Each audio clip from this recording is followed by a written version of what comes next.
Hello, and welcome back.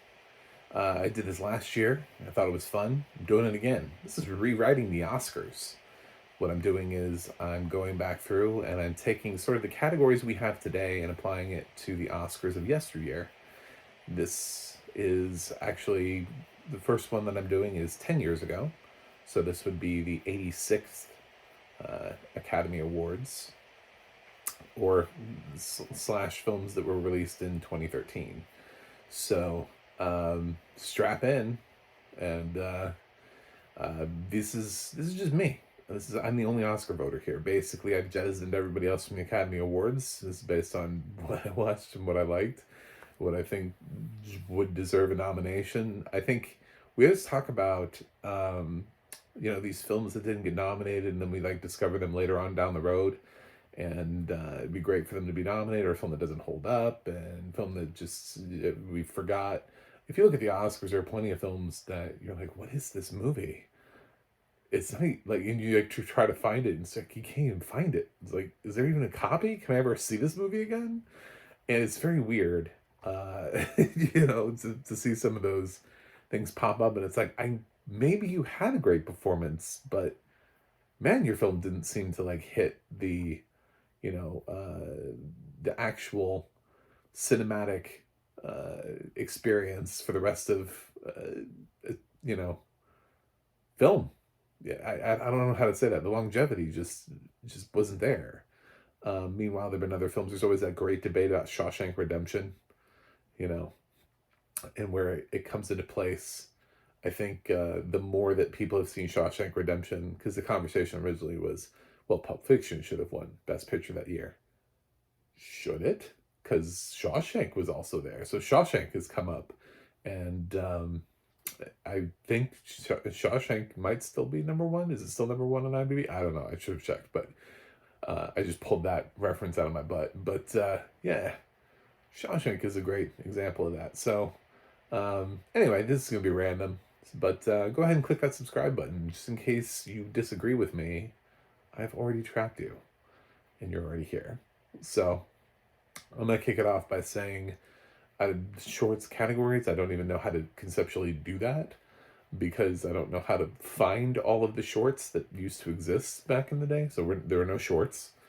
Also, for this year, sadly, I have to skip documentary and international feature because I didn't see enough to make a list, if that makes sense. Like, I didn't see enough uh, to where I would just literally be like, nominated are the ones that I saw with a winner of this one. It's not enough. This year I didn't do one for international because they don't have a lot of international content for blind people, and I yeah, it sucks. Even though I did see some great international content, and three of them were in my top, my best of the year list. So moving on. So we're gonna kick it off with animated feature. The new nominees are Turbo, The Croods, Monsters University, Despicable Me, and Frozen. Actually, it's Despicable Me 2. Not one, but two. I thought that was weird. Anyway, I'm using a screen reader at the same time. So, I admit, in this category, probably one thing you're like, is which one is missing? It should be. I haven't seen The Wind Rises. I know it's weird. It's one of the few weird glitches that I have about 2013, and it doesn't have audio description. So, it's this is just going to be where it is until somebody puts audio description on The Wind Rises. At this point, I didn't see it when it came out, and didn't get time to see it before I went blind, and now it's just, yeah. So it's hard to. So theoretically, I would probably swap it out for The Croods if this list changed. That would be where that would go. Just to be honest, but I feel pretty good about my winner, and my winner here is Frozen. You can say it's generic, but Frozen has done the standing the test of time thing. It's become such a cultural moment. There's, already a sequel. There's a Broadway musical, holiday specials. Your kid probably has dressed up like one of the characters from Frozen at some point. um, it's actually a really good movie. It's when Disney realized, hey, if we hire real composers of Broadway musicals to come back and write them again, maybe they'll be good again. Oh my God, they are. What? Weird. Weird how that happened. They were looking for that Disney Renaissance that they haven't been able to find since the 90s when they actually had people like Alan Menken writing their music. So the fact that they got Kristen Anderson and Bobby Lopez to write the music for Frozen was a game changer. Um, and they did what they used to do, which is adapt a children's story. And everything just worked out. It was just like, wow, Disney finally understands what's wrong with them, and they fixed it. And I love Frozen. I've seen it a bunch of times, so I don't feel ashamed about this at all. You'll hear it again on the list, actually. It'll have more nominations at this Oscars. Coming up. Winner Frozen. Anime blank blank blank. Star Trek Into Darkness. Best visual effects. Star Trek Into Darkness. Pacific Rim. Pacific Rim. Man of Steel. Man of Steel. World War Z. World War Z. Iron Man 3. And Iron Man 3.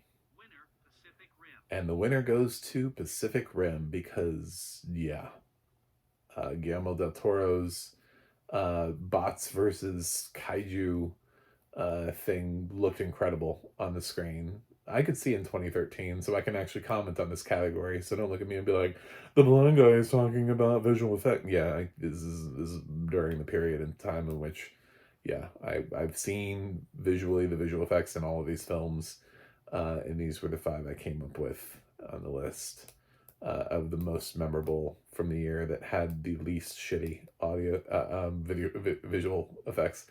So, yeah, I think Pacific Rim is the obvious choice here to win this category. I don't think there's much discussion on that. I think what Del Toro did was incredible. So, Visual effects. moving on. Blank blank. World Wars blank. Best sound. World War Z. World War Z.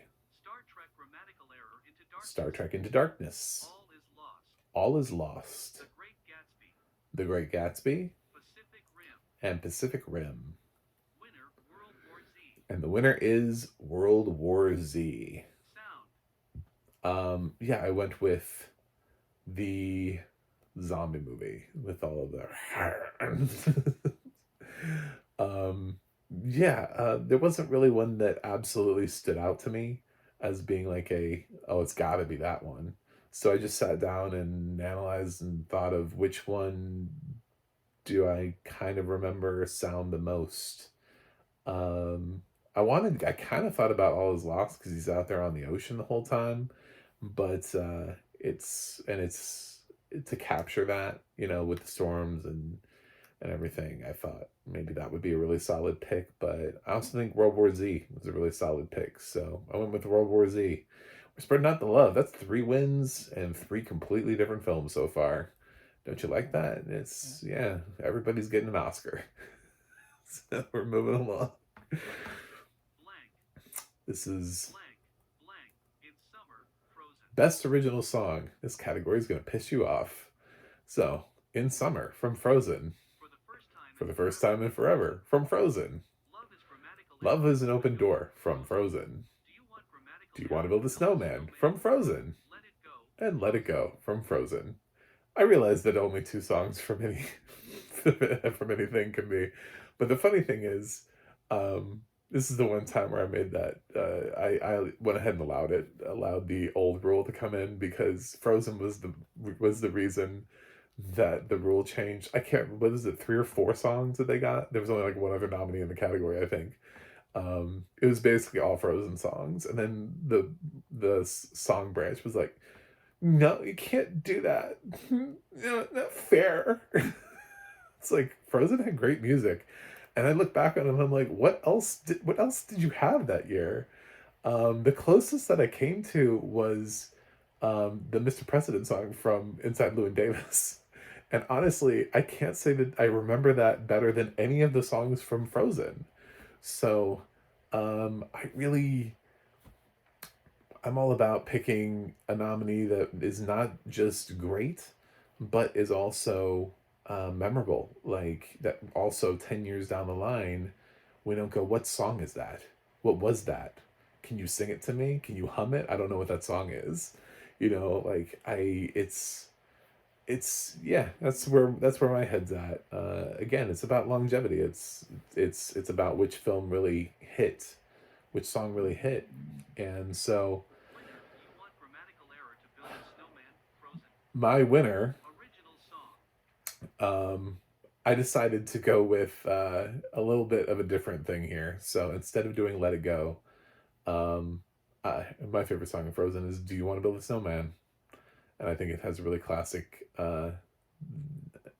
theme that's recognizable. So I'm gonna give it to "Do You Want to Build a Snowman?" It's those weird things where it's like giving it to Hakuna Matata instead of Circle of Life. I get it. It's weird, but I, I I didn't want to be that obvious. So "Do You Want to Build a Snowman?" That's what I gave the Oscar to. Blank. Moving up the list, Blank. Blank. 12 Years a Slave. best score. We've got 12 Years a Slave, The Great Gatsby. The Great Gatsby, Star Trek Into Darkness. Star Trek Into Darkness, Gravity. Gravity, Frozen. and Frozen. Winner. Frozen. I don't know how much of Great Gatsby actually counts. That might be a percentage thing. That may be a debate as to how much of Great Gatsby counts. So if it turns out, if somebody wants to say, well, Great Gatsby doesn't have enough of a percentage, just too many songs that came out of pop, like the percentages in there. I know there has to be like a certain percentage of the score that has to be original for it to qualify. I'll say the caveat here would be I would swap it for Inside Llewyn Davis because I think all the songs in that were original. So, but the score, the actual there, it's like the original songs were cool, but I don't remember the score. So, but I remember the songs, like when they sat down to actually play the songs. So if Great Gatsby doesn't satisfy you, I'll say Inside Llewyn Davis instead of The Great Gatsby. But I remember the music to Great Gatsby a lot, and I did actually rewatch it last year, and so I have it fresh in my mind while I'm doing this. It's my favorite Baz Luhrmann movie, so yeah, I think the music in that is killer, and it captures sort of this weird take on the jazz era.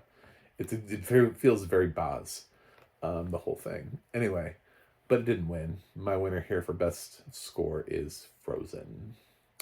So that's the third win for Frozen.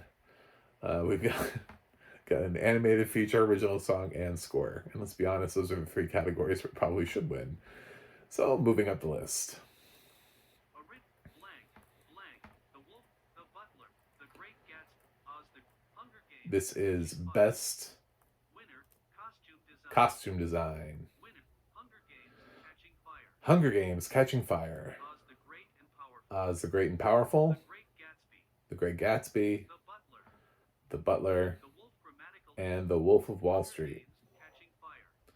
And Winner. The Great Gatsby. Costume Design. Blank. Costume. the winner Winner. is The Great Gatsby. The Great Gatsby. I really loved how they just kind of did up the era. Baz Luhrmann has a certain flavor to how he chooses to do things in a visual style, and I think it pays off in spades in certain areas like costume design, production design, usually, um, and music, stuff like that. Yeah, so I gave costume design to Great Gatsby. Anyway, moving up. Costume Blank. Dallas Buyers Club. Hair and makeup. We got Dallas Buyers Club, American Hustle. American Hustle, 12 Years a Slave. 12 Years a Slave, The Butler. The Butler, Oz the Great and Powerful. and Oz the Great and Powerful. The winner is Winner. The Butler. The Butler. There was a lot of various character choices in The Butler that had to be made, that were changed, and done up to look like different historical figures, like different presidents over the years that he had worked with. And I thought just the makeup team and The Butler, I don't even like the movie that well. It's not going to appear. I'm just going to spoiler alert you. It's not on my best picture list. So you hear The Butler and you're like, well, it's not up there. But I can recognize the craft that went into making The Butler. And I absolutely, the makeup and of all those different characters over the years. While I think Dallas Buyers Club did a really good job with the weight loss of certain characters, I don't know how much of that is makeup and as to just those guys losing a lot of weight to play those characters. um, so yeah, The Butler wins. Moving up the Younger list. Care. Blank. Blank. 12 Years a Slave. Best Pacific Rim. The Great Gatsby. production design, 12 Years a Slave. Pacific. The Great Gatsby. Pacific Rim, The Great Oz Gatsby, the Great and Powerful. Oz the Great and Powerful, Hunger Games. Catching Fire. and The Hunger Games Catching Fire. Winner. The Great Gatsby. And the winner here is The Great Gatsby. Like I said, there are a couple things that Baz Luhrmann does well. Production design, costume design are two of the things. So this is where I gave Great Gatsby a win as well. Blank. Blank. 12 Years a Slave. Prisoners. Coming up, this is Best Editing. 12 Years a Slave. 12 Years a Slave, Prisoners. Prisoners, The Wolf Grammatical The Wolf Error. of Wall Street, The Great Gatsby. The Great Gatsby, Gravity. and Gravity. Winner. Gravity. And the winner is Gravity. Editing. Yeah, it's I gave it to the space film, you know, the flying around in space and one person. Um, Obviously, visual effects came into play with Gravity. I thought all that was really well done. But it's a really strong set of nominees. Denis Villeneuve's Prisoners is incredibly strong, and it's definitely going to start getting represented more on this list. Really, I was really disappointed that that wasn't recognized at the Oscars. And I think a lot of people who have continued to discover Denis Villeneuve over the years have discovered Prisoners and realized, damn, that's a good film. So I knew it right away, but everybody else caught on to it later. But for editing, I think Gravity makes the most sense here. So anyway, moving up the list. Cinematography. Blank. Blank. All is lost. All is Lost. Prisoners. Prisoners. The Great Gatsby. The Great Gatsby. 12 Years a Slave. 12 Years a Slave. Gravity. And Gravity. I do actually like the darkness of Prisoners, that the bleakness that that it's shot with. When I say cinematography, just the choices that they made in that cinematography. All is Lost is really beautiful in certain places and really sort of a lot of despair. It's got actually really interesting cinematography in it. So these may not be typical nominees for you, but I really visually remember them, which is hard to say for every single film that was eligible or is listed. But those are films that stood out to me. So 12 Years. Gravity. Winner. Gravity. the winner for me is Gravity for Best Cinematography. So moving up the list. Blank. Blank. Blank. The Conjuring. For Best Adapted Screenplay, my nominees are The Conjuring, Her. Her, The Great Gatsby. The Great Gatsby, The Wolf Grammatical The Wolf of Error. Wall Street, 12 Years a and Slave. 12 Years a Slave. Yep, The Conjuring. It was a film that I didn't see in 2013. I watched later, and I actually think the first Conjuring film is really well done. I don't think the sequels are, but I think the first one is. So Grammatical Error. 12 I'm Years a Slave. recognizing a horror film. Horror people should be really excited about that because they almost never get a shout out. But yeah, anyway, so I love how the tension was held until halfway. Like you don't really see anything until like halfway through the film. There's They hold back the jump scares. Anyway, the winner in this category is 12 Years a 12 Years a Slave. Just really well written, from, you know, a real person's life slash memoir book. And yeah, it just feels like the right script to win here. 12 Years a Slave. So anyway, Adapted screenplay. moving up the list to original screenplay. Blank. Prisoners. Prisoners. Enough said. Enough Said. The way misspelled way The Way back. Way Back. Blue Jasmine. Blue Jasmine. Gravity. And Gravity.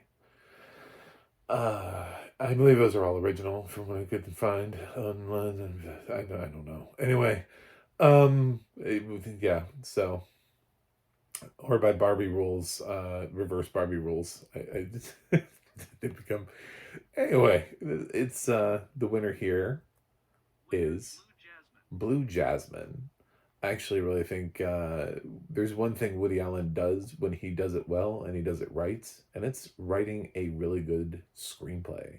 And what he wrote for Blue Jasmine, what he wrote for Kate Blanchett, it is one of my favorite Woody Allen films.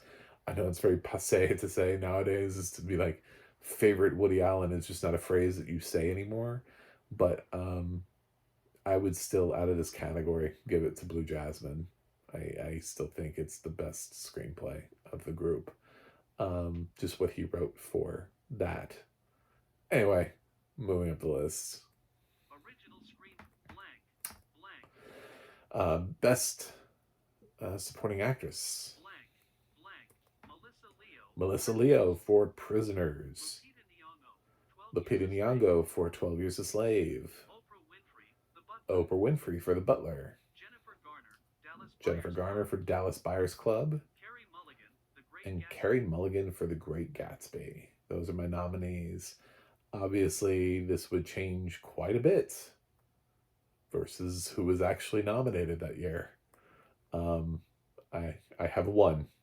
I have one that actually overlaps. Of one person that was actually nominated for the Oscars that year. So I've completely changed this category. You can tell me your feelings about that in the comments. But don't worry, Winner, Lupita because Nyong'o. the winner is still Lupita Nyong'o for 12 Years a Slave. I just feel like the nominated performances around her, I would have shifted them around to these performances. If we're being honest, it's Jennifer Garner's best performance of her career is in Dallas Buyers Club. So if she's ever going to get an Oscar nomination for anything other than a comedic performance, it would be Dallas Buyers Club. I thought Carey Mulligan was lovely in The Great Gatsby. I think I like The Great Gatsby way more than a lot of people do. Melissa Leo is phenomenal in Prisoners. That's just a question, like why didn't Oscar voters like Prisoners? Melissa Leo is incredible in Prisoners. And Oprah Winfrey was really good in Butler. She hadn't done acting in a while and slid back in and was really good in Butler. But yeah, Lupita Nyong'o just kind of came out of nowhere and was like, "Hi, I'm Lupita Nyong'o, and I can act better than all of you," and just won. So she deserves to win 12 Years a Slave. Anyway, Best supporting act. Blank. supporting actor. Blank. Blank. Sam Rockwell. The nominees are Sam Rockwell for The Way Way Back, James Gandolfini. James Gandolfini for Enough Said, Tom Hanks. Saving Mrs. Tom Hanks for Saving Mrs. Banks, Michael Fassbender. Michael Fassbender for 12 Years a Slave, Jared Leto. and Jared Leto for Dallas Buyers Club. I think this is a really strong crop. These are some really good nominees. I absolutely would have given. I loved Enough Said when that came out, and I was really rooting for James to get the posthumous nomination for Enough Said. And as silly as it may feel to you for me to give it to him for a rom-com, remember that this was like the final thing for him. So Nicole Holofcener's film is it's really good. It's what actually I think might be my favorite thing that she's done also. So, and he was a great actor that never got to hear his name on the stage. We don't, we do it for some actors, we don't do it for some others. I was really hoping we did it that year for James. I really love Sam Rockwell in The Way Way Back. I think it's a great performance from him. Obviously, he doesn't get his Oscar nomination until 3 Billboards Outside Ebbing, Missouri, but so here he would be getting it a lot earlier for me. But Sam was always one of those actors where we talked about how he was should have already been nominated. Well, here is him already getting nominated. Fassbender is really uncomfortable and great in 12 Years a Slave. Tom Hanks actually does do a really good job in Saving Mrs. Banks, playing Walt Disney, even if the film isn't like, wow, like mind-blowing amazing.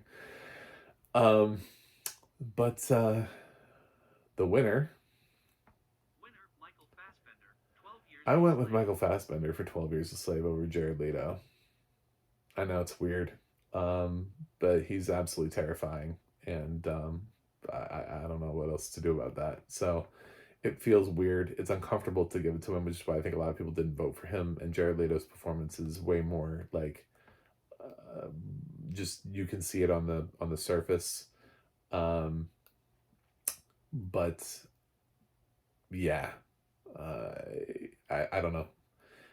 I always kind of felt like Fassbender's performance. Now that I look back on it 10 years later, I don't know that he's getting the kind of roles and nominations that he should, that he's capable of. Everybody liked him in The Killer, and I'm like, but he's done so much more than that. And as an example of that, so I would have given him the Oscar here for 12 Years a Slave. Best Supporting blank. Moving on, Best Actress. Blank. Emma Thompson. Emma Thompson Misspelled for Mrs. Banks. Saving Mrs. Banks. Judi Dench. Judi Dench for Philomena. Kate Blanchett. Blue Jasmine. Kate Blanchett for Blue Jasmine. Julia Louis-Dreyfus for Enough Said. Sandra Bullock. And Gravity. Sandra Bullock for Gravity. Those are my nominees. Yeah, once again, great opportunity to recognize Julia Louis-Dreyfus. We used to recognize lighter films. Everybody remember when like Something's Gotta Give got a bunch of nominations? Anyway, or As Good as It Gets. If it had Jack Nicholson in it, could get Oscar nominations. Otherwise, it was like, nah. So, yeah, these are really good performances. But there's still one here that stands out to me. And the winner is Kate Blanchett for Blue Jasmine. I'm not changing it. That is just like with Lupita Nyong'o. I may change some of the nominees, but the right person won that year, and I'm keeping it. So Kate Blanchett wins. Moving up the list to Best Actor. Hugh Jackman for Prisoners. Leonardo DiCaprio for The Wolf of Wall Street. Matthew McConaughey for Dallas Buyers Club. Robert Redford for All Is Lost. And Chiwetel Ejiofor for 12 Years a Slave. This one is tough because they all deserve to win. This one is really tough. This is Dallas Buyers Club is Matthew McConaughey's best performance of his career. Robert Redford did All Is Lost. It was like the best performance he had done in years, but I can't say of his career. But damn, it's a harrowing experience. I was really disappointed he didn't get nominated for that. I don't know why. They don't like his acting. You know, he just can't get that break with acting nominations. All Is Lost was probably like the most obvious of his final sort of block of films of why didn't you nominate that? Chiwetel is fantastic in 12 Years a Slave. I think this would be his first nomination anyway. I'm rewriting the Oscars backwards, but in his career, this was also sort of a breakthrough performance for him. Leonardo DiCaprio, Wolf of Wall Street. I know a lot of people love this performance. I love the performance too. The problem with Leonardo DiCaprio is I can't give him 12 Oscars.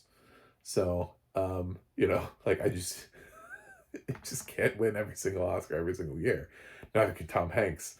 Like I get it. They've been in. You can nominate them, fine. But when applicable, when there aren't more people to knock them out of the list. And Hugh Jackman in Prisoners. We've nominated him for other things before. I just don't know why he wasn't nominated for Prisoners. He's incredible in Prisoners. He absolutely deserves that nomination. So I feel really good about this block of 5. And for the win, I kept Matthew McConaughey for Dallas Buyers Club.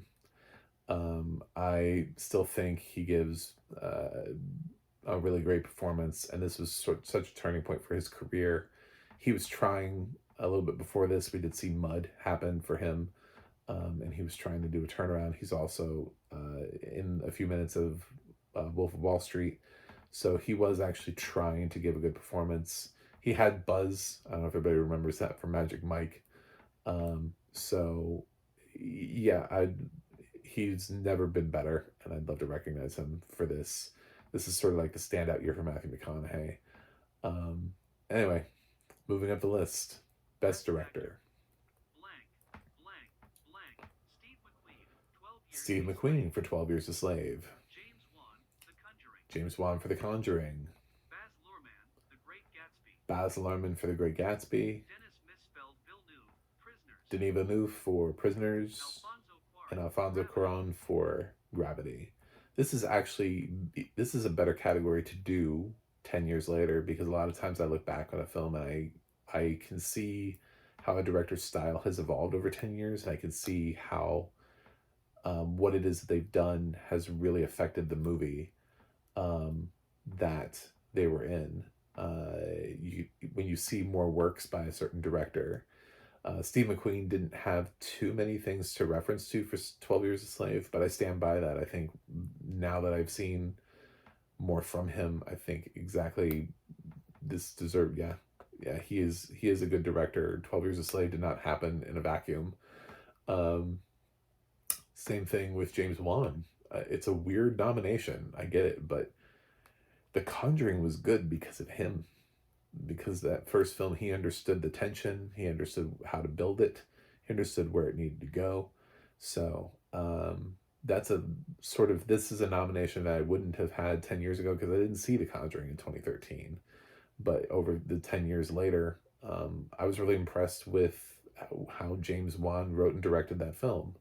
So yeah, I'm happy with this list. However, my winner is Alfonso Cuarón for Gravity.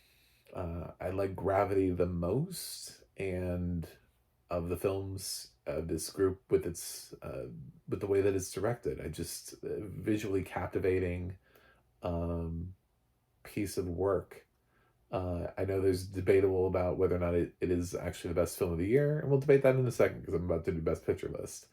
So, but as far as just straight up directing, Alfonso Cuarón's direction of Gravity just strikes me the most 10 years later. So, moving up the list to Best Picture. And my 10 Best Picture nominees in no particular order are... Best Direct, blank, blank, blank. Enough Said. Enough Said. Yes, the rom-com made my top 10. The Way Misspelled Way Back. The Way Way Back. Blue Jasmine. Blue Jasmine. Dallas Buyers Club. Prisoners. 12 Years a Slave. The Wolf of Wall Street. The Great Gatsby. Gravity. Frozen. And for the winner, I went with 12 Years a Slave. Not going to change that. It's the right film to win. May not have given it a ton of wins. I did give it some nominations. It did win Best Adapted Screenplay, Best Supporting Actress, and then Best Picture. It was nominated for a couple other things, so it's just not a sweeping Best Picture winner. I like to spread out the love a little bit more than that and give recognition. I don't get into the whole like, wow, this one film, I'm going to give it like a ton of things. So Gravity, I gave it some like craft recognition. I didn't throw Sandra Bullock the Oscar for Gravity. Dallas Buyers Club, didn't give it to Leto, but I gave it to McConaughey. There's some things in there. I spread out the love a little bit more. And between different films. So yes, I put Frozen in the Best Picture race. I love Frozen. I think it did a lot for animated films. So those are my top 10. It's dramatically different from what actually was in 2013, but if you can't tell me what the top 10 are without looking it up, then that's my point. So everybody's race is going to be different for them based on which films actually do you remember, which films you actually like. And if you ask yourself that question, I think these things are really fun to do. So it's not about whether or not the Oscars got it right. It's because in that moment, sometimes you feel like they do. But then when you look at back on it 10, 20, 30, 40 years later, you're like, wait a minute, why didn't that film win? Wait a minute, why didn't that performance win? Why wasn't that person nominated? Why wasn't the film nominated? And then you see these other films and nominations, and you're just like, I saw that, but it didn't really do any. I don't remember that. And maybe like 10 years ago, you were like, yeah, I totally get why that's there. But as time passes, just I don't know. I'm just less passionate about certain films and certain performances. So anyway, I'm interested to think about what your comments are. So put them down, and I'm gonna do 20 years pretty soon. So stay tuned. I'll see you guys on the other side.